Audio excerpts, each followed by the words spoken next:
বাংলাদেশে সফররত জাতিসংঘ মহাসচিব অ্যান্টোনিও গুতেরেসের সঙ্গে গোলটেবিল বৈঠকে বসেছেন জাতীয় ঐক্যমত্য কমিশন, বিভিন্ন রাজনৈতিক দলের শীর্ষ নেতা এবং সুশীল সমাজের প্রতিনিধিরা। দুপুরে রাজধানী শাহবাগে হোটেল ইন্টারকন্টিনেন্টালে এই বৈঠক শুরু হয়। বৈঠকস্থলে উপস্থিত ছিলেন আইন উপদেষ্টা আসিফ নজরুল, বিএনপির মহাসচিব মির্জা ফখরুল ইসলাম আলমগীর, স্থায়ী কমিটির সদস্য সালাউদ্দিন আহমেদ, এনসিপির আহ্বায়ক নাহিদ ইসলাম, আমার বাংলাদেশ পার্টির সাধারণ সম্পাদক আসাদুজ্জামান ফুয়াদ সহ প্রমুখ। এছাড়া বাংলাদেশ জামায়াতে ইসলামের একটি প্রতিনিধি দলও জাতিসংঘ মহাসচিবের সাথে সাক্ষাৎ করে।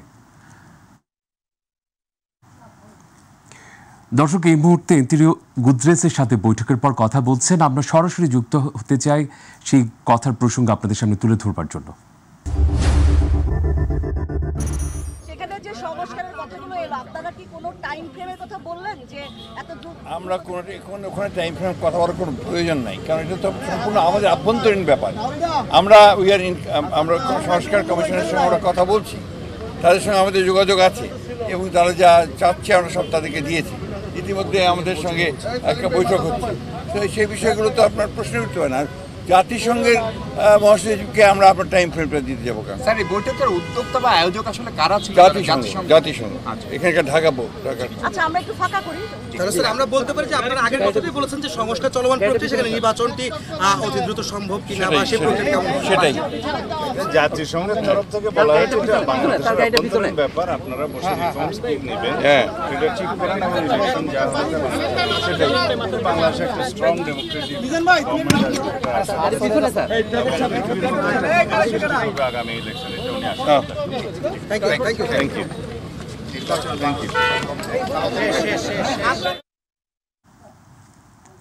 দর্শক, রাজনৈতিক দলগুলো বিশেষ করে বিএনপির মহাসচিব এতক্ষণ জানাচ্ছিলেন অ্যান্টোনিও গুতেরেসের সাথে বৈঠকের পর সর্বশেষ পরিস্থিতি। এদিকে বাংলাদেশের সংকটময় পরিস্থিতিতে জাতিসংঘ পাশে থাকবে বলে জানিয়েছেন সংস্থাটির মহাসচিব অ্যান্টোনিও গুতেরেস। ঢাকায় জাতিসংঘের কার্যালয় পরিদর্শনকালে তিনি কথা বলেন। বাংলাদেশের গণতন্ত্র, মানবাধিকার রক্ষার মতো সংস্কার প্রচেষ্টা নিয়ে সন্তুষ্টি প্রকাশ করেন জাতিসংঘের মহাসচিব। এস এম আরিফ জানাচ্ছেন বাকিটুকু।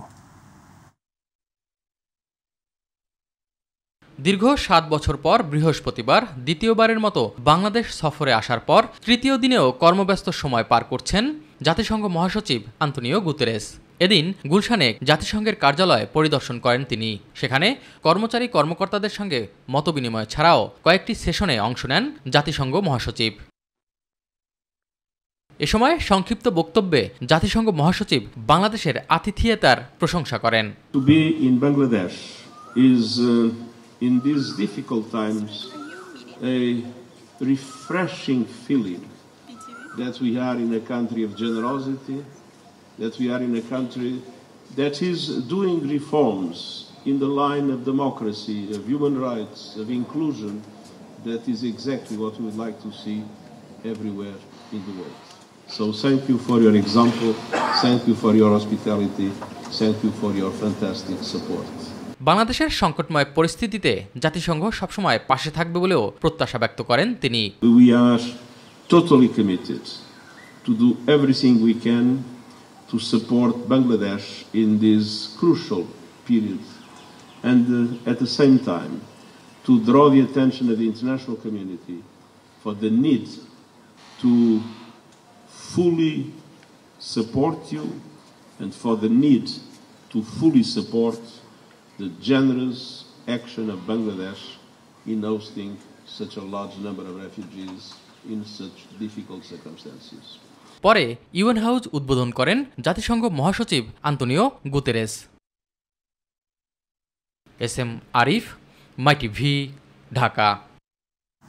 অন্যান্য প্রসঙ্গ, ৯০ দিনের মধ্যে ধর্ষণ মামলার নিষ্পত্তি এবং রায় ঘোষণার ১ সপ্তাহের মধ্যে তা কার্যকরের আহ্বান জানিয়েছে জামায়াতে ইসলামের মহিলা বিভাগ। সকালে রাজধানীতে শিশু আসিয়া হত্যা ও ধর্ষণ মামলার দ্রুত নিষ্পত্তি এবং দায়ীদের মৃত্যুদণ্ড দাবি করে মানববন্ধনে দাবি করেন জামায়াতের মহিলা বিভাগের সভানেত্রী অধ্যক্ষ নুরুন্নেসা সিদ্দিকা। অন্যদিকে মাগুরায় নির্যাতনে নিহত আসিয়ার কবর জিয়ারত করেন জামায়াতের আমির ডাক্তার শফিকুর রহমান।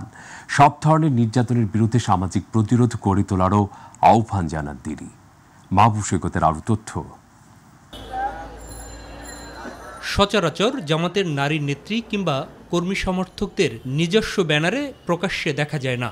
সর্বশেষ কবে তারা রাজপথে নেমেছে তারও সঠিক তথ্য নেই। তবে পরিবর্তিত প্রেক্ষাপটে এবার আলোচিত শিশু আসিয়া হত্যা এবং নির্যাতনের প্রতিবাদ ও বিচার দাবিতে রাজপথে তারা। জাতীয় প্রেসক্লাবের সামনে মানববন্ধনে বিপুল সংখ্যক উপস্থিতিতে জামাতের মহিলা বিভাগের সেক্রেটারি অধ্যক্ষ নুরুন্নিসা সিদ্দিকা ধর্ষকের বিচার নিশ্চিত করার দাবিসহ তুলে ধরেন ৫ দফা। সরকারের কাছে আমরা দ্রুত বিচার আইনে শাস্তি দাবি করছি।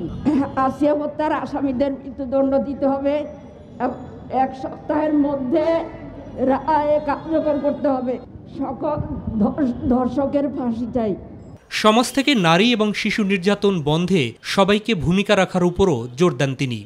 আমি সকল জাগ্রত বিবেকের প্রতি আহ্বান জানাচ্ছি যে কন্যা শিশুদের প্রতি যত্নশীল হন, শিশুদেরকে সুস্থভাবে বেড়ে ওঠার পরিবেশ দিন, নারীর প্রতি সহিংসতাকে না বলুন, সব ধরনের নির্যাতন অত্যাচারের বিরুদ্ধে সামাজিক প্রতিরোধ করে তুলুন। নির্যাতন এবং ধর্ষণ প্রতিরোধে ন্যায়ভিত্তিক সমাজ প্রতিষ্ঠা এবং প্রজন্মকে নৈতিক চরিত্রবান হিসেবে গড়ে তোলার উপর জোর দেন নারী নেত্রীরা। শুধুমাত্র নারী আইন দিয়ে নারী অধিকার প্রতিষ্ঠা সম্ভব নয় যতদিন পর্যন্ত না আমরা মানুষের মনুষ্যত্ব বোধকে জাগ্রত করতে না পারবো, মানুষের প্রতি সহনশীলতা, মানবিকতা, শ্রদ্ধা, সম্মান করতে না পারবো। আজকে সমাজে মূল্যবোধের অভাব, আজকে সমাজে আমাদের যে নৈতিকতা ছিল সেই নৈতিকতার চাদর ছিঁড়ে পড়েছে, মূল্যবোধের দেওয়াল ভেঙে পড়েছে। এই অবস্থায় আমরা নীরব থাকতে পারি না। আমরা চাই একটি মানবীয় সমাজ। অন্যদিকে শিশু আসিয়ার কবর জিয়ারত করতে মাগুরায় তার গ্রামের বাড়ি যান জামায়াতের আমির। পরে স্থানীয় সোনাইকুণ্ড প্রাথমিক বিদ্যালয়ে দোয়া মাহফিলেও অংশ নেন ডাক্তার শফিকুর রহমান। আমরা এই শিশু হত্যাকারীদের দ্রুত বিচার শুধু দেখতে চাই না, বিচারের রায় কার্যকর হয়েছে তা দেখতে চাই। মাহবুব সৈকত, মাই টিভি, ঢাকা। 90 দিনের ভিতরে সুষ্ঠু নির্বাচন দিতে ব্যর্থ হলে জনগণ অন্তর্বর্তী সরকারের উপর থেকে সমর্থন সরিয়ে নিতে পারে বলে মন্তব্য করেছেন বিএনপি চেয়ারপারসনের উপদেষ্টা জয়নুল আবেদিন ফারুক। দুপুরে জাতীয় প্রেসক্লাবে এক আলোচনা সভায় তিনি কথা বলেন। ফারুক বলেন, বেগম খালেদা জিয়াকে পাকিস্তানে পাঠাতে গিয়ে শেখ হাসিনা নিজেই ভারতে চলে গেছেন।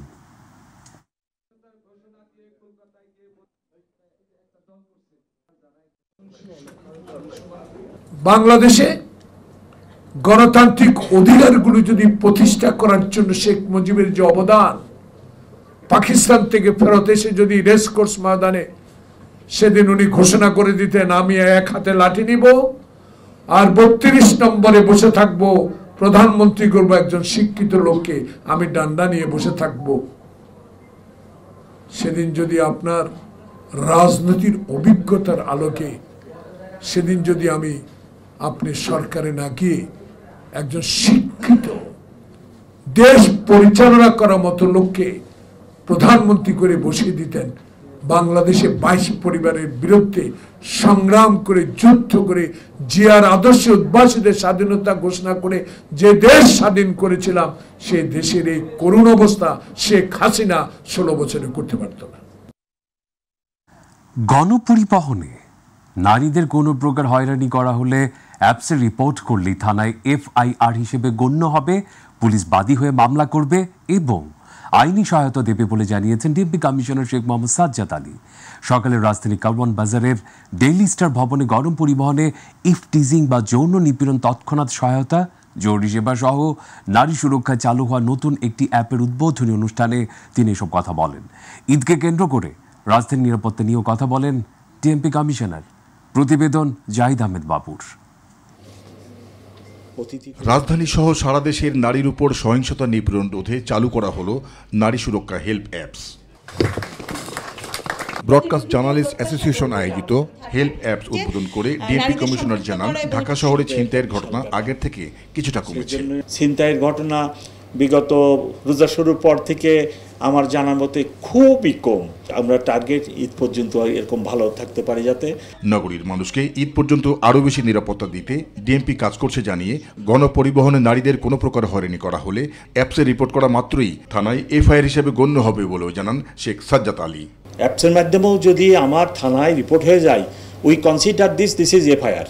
থানাতে যদি রিপোর্ট হয়ে যায় তাহলে এটা এফআইআর হবে এবং এটা খুব একটা ভালো কাজ হবে। এবং এইটার উপরে, কারণ অধিকাংশ ক্ষেত্রে এখানে ভিকটিমের পিতামাতা এটাকে লোকায় এবং তারা এই ব্যাপারে থানায় আসতে চায় না।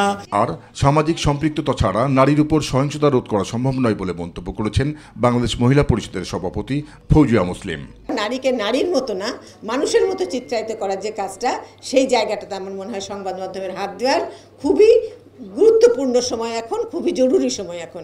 জাহিদ আহমেদ বাবু, মাই টিভি, ঢাকা।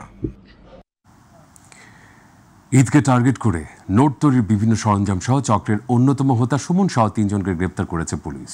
রাজধানী কামরাঙ্গীরচর নারায়ণগঞ্জ জেলায় সাঁড়াশি অভিযান চালিয়ে তাদের গ্রেপ্তার করা হয়। ডিএমপির মিডিয়া সেন্টারে সংবাদ সম্মেলনে তথ্য জানান লালবাগ উপ পুলিশ কমিশনার মোহাম্মদ জসিমউদ্দিন। বিস্তারিত আবু সাইদ অপুর প্রতিবেদনে। 29 লক্ষ টাকা জাল নোট ও জাল নোট তৈরির বিভিন্ন সরঞ্জাম সহ চক্রের অন্যতম হোতা সুমন সহ 3 জনকে গ্রেপ্তার করেছে পুলিশ। রাজধানীর কামরাঙ্গীরচর ও নারায়ণগঞ্জ জেলায় সাঁড়াশি অভিযান চালিয়ে তাদের গ্রেপ্তার করা হয়। ডিএমপি মিডিয়া সেন্টারে এক সংবাদ সম্মেলনে লালবাগ উপ পুলিশ কমিশনার মোহাম্মদ জসিমউদ্দিন বলেন, ঈদকে ঘিরে জাল টাকা তৈরির সিন্ডিকেট এসব অপরাধী চক্র সক্রিয় হয়ে উঠেছে। এইরকম আমরা আরও 16 লক্ষ টাকা ওখানে পাই এবং প্রায় আংশিক প্রস্তুতকৃত এইরকম টাকা আমরা তাদের কাছে পাই। এটা হয়তোবা আরেকটু সময় পেলে তারা এটাও প্রিন্ট করে ফেলতো এবং এটা বাজারে ছড়িয়ে দেওয়ার জন্য তারা চেষ্টা সব রেডি করছিল। এটা আপনারা দেখতে পাচ্ছেন, একটা কাগজের মধ্যে তারা 4টা 1000 টাকার নোট তারা প্রিন্ট করতে পারে এবং এরকমভাবেই তারা প্রস্তুত করছিল। পুলিশ জানায়, আসন্ন ঈদকে সামনে রেখে 40 লক্ষ টাকা জাল নোট বাজারে ছেড়েছে অপরাধীরা। বিপুল পরিমাণ জাল নোট তৈরি করে সেগুলো সরবরাহ করার জন্য তাদের হেফাজতেও রেখেছেন তারা। যেহেতু আমরা একটা গ্রুপের সন্ধান পেয়েছি এবং তাদেরকে আমরা আমাদের হেফাজতে, বিজ্ঞ আদালতে আমরা তাদের হেফাজতে এনে জিজ্ঞাসাবাদ করার আবেদন করব। যদি আমরা এটা তাদের হেফাজতে এনে জিজ্ঞাসাবাদের অনুমতি পাই তাহলে অবশ্যই তাদেরকে জিজ্ঞাসাবাদ করে জানার চেষ্টা করব যে আরও কেউ আছে কিনা। জাল নোট তৈরি ও বাজারজাতের আগে এই চক্রের নামে মামলা রয়েছে বলে জানিয়েছেন পুলিশ। এখন তাদের উপর আমাদের একটা মনিটরিং থাকবে এই জাতীয় লোকজনের উপর এবং তাদের মাধ্যমে যদি আরও কারো সন্ধান পাই তাদেরকে গ্রেফতার করে আইনামূলে আনা। আবু সাইদ অপু, মাই টিভি, ঢাকা। বহুল আলোচিত বুয়েট শিক্ষার্থী আবরার ফাহাদ হত্যা মামলার মৃত্যুদণ্ডপ্রাপ্ত আসামিদের আপিল ও ডেথ রেফারেন্সের রায় রোববার প্রদান করা হবে। বিচারপতি এ কে মাসুদুজ্জামান ও বিচারপতি সৈয়দ এনায়েত হোসেনের হাইকোর্ট বেঞ্চ এই রায় ঘোষণা করবেন। আবরার হত্যা মামলাটি রোববার সংশ্লিষ্ট বেঞ্চের কার্যতালিকায় 1 নম্বর ক্রমিকে রাখা হয়েছে। গত 24শে ফেব্রুয়ারি আবরার ফাহাদ হত্যা মামলার মৃত্যুদণ্ডপ্রাপ্ত আসামিদের আপিল ও ডেথ রেফারেন্সের শুনানি শেষ হয়। গত 10ই ফেব্রুয়ারি আবরার ফাহাদ হত্যা মামলার মৃত্যুদণ্ডপ্রাপ্ত আসামিদের আপিল ও ডেথ রেফারেন্সের শুনানি শুরু হয়। গত বছরের অক্টোবর মাসে এই মামলার মৃত্যুদণ্ডপ্রাপ্ত আসামিদের আপিল ও ডেথ রেফারেন্স দ্রুত শুনানির উদ্যোগ নেওয়া হয়।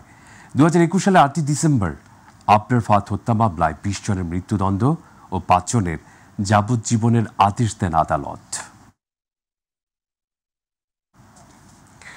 সারা দেশে এক যুগে 2,22,00,000 শিশুকে ভিটামিন এ ক্যাপসুল খাওয়ানো হচ্ছে। আজ 1,20,000 স্থায়ী ইপিআই কেন্দ্রে 6 থেকে 59 মাস বয়সী শিশুরা এই ক্যাপসুল পাবে। স্বরাষ্ট্র মন্ত্রণালয় জানিয়েছে, স্বল্প খরচে স্বল্প সময়ে ঘাটতি পূরণে শিশুদের ভিটামিন ই ক্যাপসুল খাওয়ানো প্রয়োজন। এরই মধ্যে জাতীয় ভিটামিন এ প্লাস ক্যাম্পেইনের মাধ্যমে বছরে 2 বার শতকরা 98% শিশুকে ভিটামিন এ খাওয়ানোর ফলে ভিটামিন এ অভাবজনিত অন্ধত্বের হার শতকরা 1% নিচে কমে এসেছে এবং শিশু মৃত্যুর হারও কমেছে। এই সাফল্য ধরে রাখতে জাতীয় ভিটামিন এ প্লাস ক্যাম্পেইনে 6 থেকে 59 মাস বয়সী সব শিশুকে ভিটামিন এ ক্যাপসুল খাওয়ানো চলমান রাখতে হবে। বাজার দর প্রসঙ্গ। রমজানে এবারে নিত্য প্রয়োজনীয় শাকসবজির দাম তুলনামূলক সহনীয় থাকলেও বেড়েছে চালের দাম। রাজধানীর বাজারে বস্তা প্রতি মিনিকেট চালের দাম বেড়েছে 200 থেকে 300 টাকা।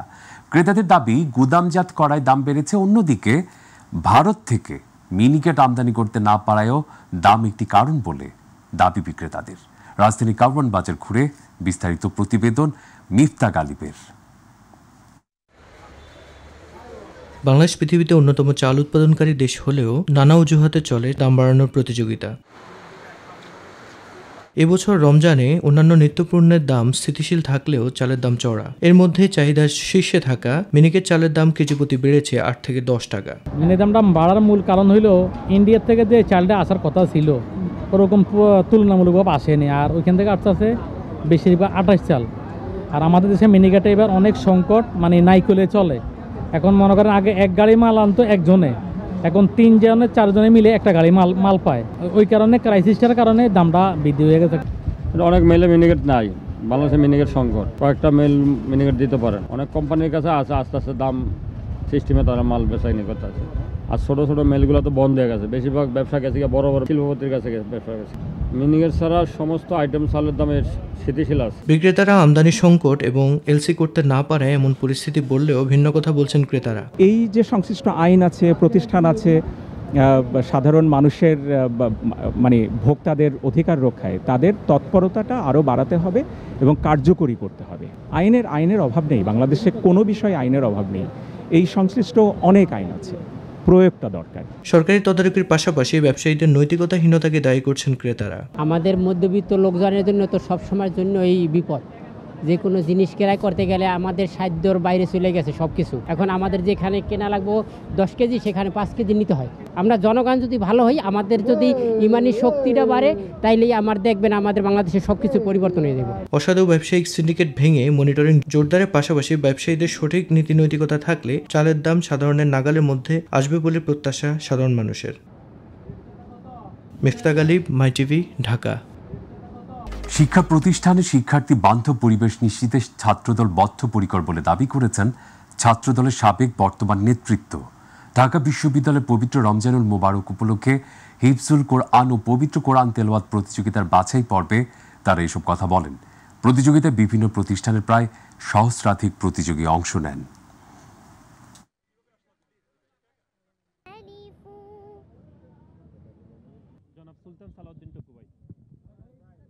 ছাত্রদল সত্যিকার অর্থে ছাত্র রাজনীতির গুণগত ধারার পরিবর্তনের রাজনীতি ইতিমধ্যে শুরু করেছে। সকল শিক্ষা প্রতিষ্ঠানে শিক্ষার সুষ্ঠু পরিবেশ বজায় রাখার ক্ষেত্রে জাতীয়তাবাদী ছাত্রদল সকল সময় ভূমিকা পালন করেছে।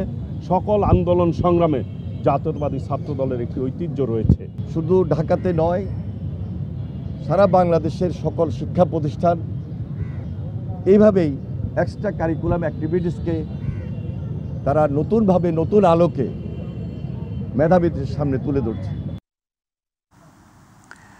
গাজীপুরে কালিয়াকৈরে ট্রাক সিএনজি চালিত অটোরিকশার মুখোমুখি সংঘর্ষে 3 জন নিহত হয়েছেন, আহত হয়েছেন আরও 1 জন। সকালে জেলার কালিয়াকৈর উপজেলার চাপাই ইউনিয়নের নামাশুলাই এলাকায় এই দুর্ঘটনা ঘটে।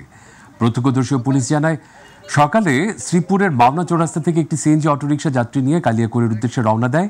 সিএনজিটি কালিয়াকৈর উপজেলার মাওনা কালিয়াকৈর আঞ্চলিক সড়কের নামাশুলাই এলাকায় পৌঁছলে কালিয়াকৈর থেকে ছেড়ে আসে ইট ভর্তি একটি ট্রাকের সাথে মুখোমুখি সংঘর্ষ হয়। সিএনজির সামনের অংশ দুমড়ে মুচড়ে যায়। ঘটনাস্থলে সিএনজি চালক ওবায়দুল, অজ্ঞাত এক নারী ও অজ্ঞাত এক বৃদ্ধ সহ 3 জন নিহত হয়। তবে ঘাতক ট্রাক চালক ঘটনাস্থল থেকে পালিয়ে যায়। কালিয়াকৈর থানার উপপরিদর্শক কামরুল ইসলাম বিষয়টি নিশ্চিত করেছেন।